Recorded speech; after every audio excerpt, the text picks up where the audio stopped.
Ever tried to prepare breakfast while also getting your kids ready for school? Then you know that parenting sometimes feels like participating in a chaotic reality show. Imagine trying to juggle a steaming cup of coffee in one hand, a squirming toddler in the other, and a dog begging for his morning walk. You're trying to make sense of the whirlwind, but before you know it, you've mixed up lunch boxes. Little Johnny's got your chicken salad sandwich, and you're left with a peanut butter and jelly masterpiece. Then, in your sleep-deprived state, you find yourself putting the cereal box in the fridge and the milk in the pantry. And just when you think you've got a handle on things, a missing shoe turns up in the most unexpected place: the dishwasher. And at the end of it all, you might just find yourself wearing two different shoes to work. But hey, at least the kids made it to school on time. If you've ever been bombarded with why questions, then you're definitely a parent. When it comes to unquenchable curiosity, children during the why phase are unrivaled champions. It's a phase where the world is an open book and every page prompts a why. Picture this: you're making breakfast and your little one asks, "Why is the sky blue?" And you give a simplified version of Rayleigh scattering and feel pretty proud of your explanation. But then, why pops up again. Why does light scatter? And just when you think you've tackled that, another why sails in. It's a never-ending cycle of whys, each more hilarious or absurd than the last. Parents around the world have shared their creative, often whimsical responses to these questions, only to be met with more whys. But that's the beauty of it, isn't it?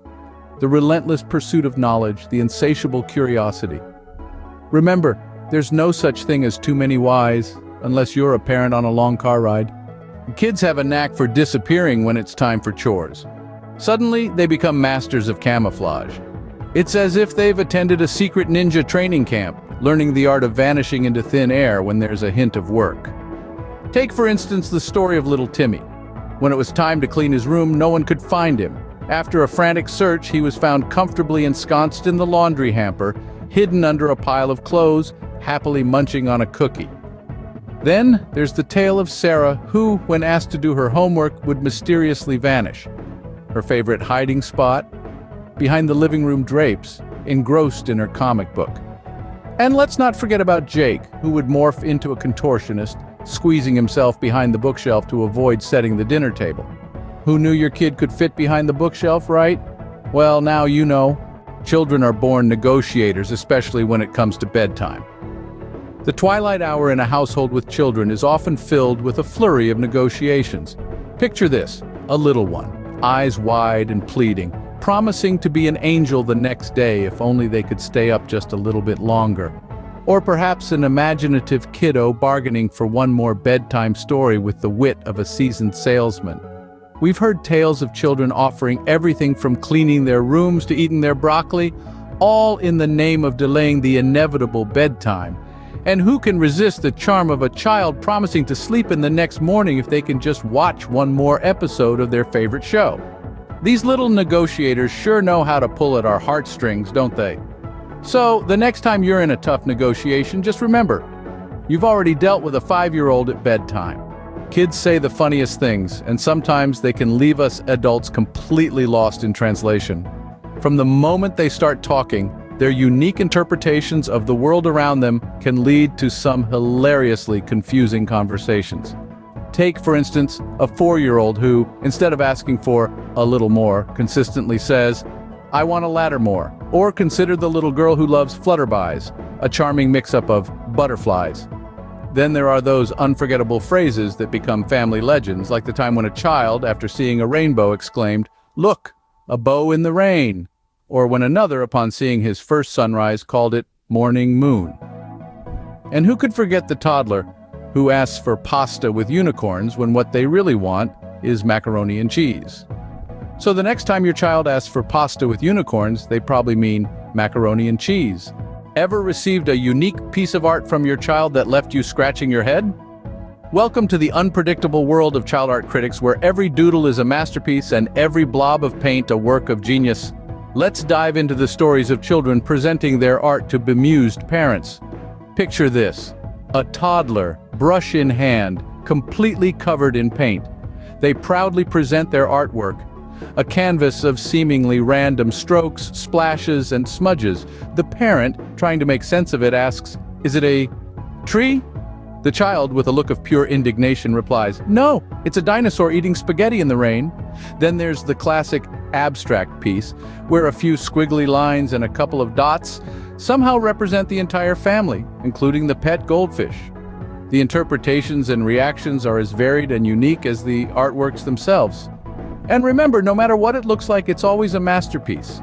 Every parent has experienced that moment when their child decides to have a meltdown in the most public and inconvenient place. Imagine this. You're in the middle of the supermarket, your cart is full, and suddenly your little one decides it's the perfect time to throw a fit over a candy bar. Or that unforgettable moment when your toddler decides to scream at the top of their lungs in a crowded restaurant because they've been served the wrong color of juice. These public meltdowns can be embarrassing, yes, but they're also moments filled with humor and grace. Consider that mom who diffused a supermarket tantrum by joining her kid on the floor, making funny faces until both were laughing. Or that dad who turned a restaurant scream fest into a game of who can whisper the loudest. So, next time you're in the grocery store and your kid decides to throw a tantrum, remember, you're not alone. Kids have a way of teaching us things we never expected, often with hilarious results. Picture this. A little one, barely 2 feet tall, and yet they hold the power to completely flip our perspectives. Whether it's their innocent observations about the world or their unfiltered expressions of emotion, they often leave us chuckling and reflecting on our own lives. Take, for instance, the time when a little girl asked her mom, "Why are you always in a rush?" This simple question made her mom realize the importance of slowing down and enjoying life's little moments. Or how about the time a young boy comforted his upset father by saying, "It's okay to be sad, Daddy. Even superheroes cry sometimes." A gentle reminder that it's okay to be vulnerable, even for adults. So remember, parents, we might be the teachers, but we're also students in the school of life. When kids dress themselves, it's always a surprise. We've all seen it, a toddler waltzing into the room, beaming with pride in an ensemble concocted from a flamingo hat, mismatched socks, and a superhero cape. They're not concerned with matching colors or appropriate patterns. They're dressing up in their joy, their laughter, and their curious exploration of the world. Picture this. Little Timmy decides that his dinosaur pajamas are the perfect outfit for a trip to the grocery store. Or perhaps Susie insists on wearing her rain boots and tutu to the park. And why not? In their world, it's all about self-expression. And who are we to stifle that? These fashion disasters, as we lovingly call them, are the stuff of cherished family stories, the kind that gets pulled out at family gatherings and graduations. They're the moments that remind us of the innocent joy and boundless imagination of childhood. So, parents, let your kids express themselves, even if it means going out in public with a superhero cape and rain boots. Scene script. Children are known for their brutal honesty, and sometimes the truth hurts, but it's also hilarious. There's a certain kind of comedy that only comes from the unfiltered mouths of babes. The kind that leaves us red-faced, clutching our sides in laughter, and wondering where on earth they picked up such raw honesty. Today, we're sharing a few top anecdotes of kids' unfiltered comments that left their parents both laughing and embarrassingly red-faced. The first story takes us to a crowded mall where a 4-year-old loudly asked her mother, "Why is that man's nose so big?" Imagine the mother's horror and the bystanders' smothered smiles. The innocence of a child's observation can indeed be a source of unexpected humor. Next, we have a tale of a family dinner that took a nosedive into awkwardness.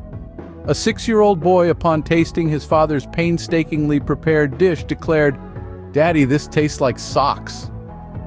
The blunt culinary critique had everyone at the table bursting into laughter, while the father took it in stride, promising to work on his cooking skills.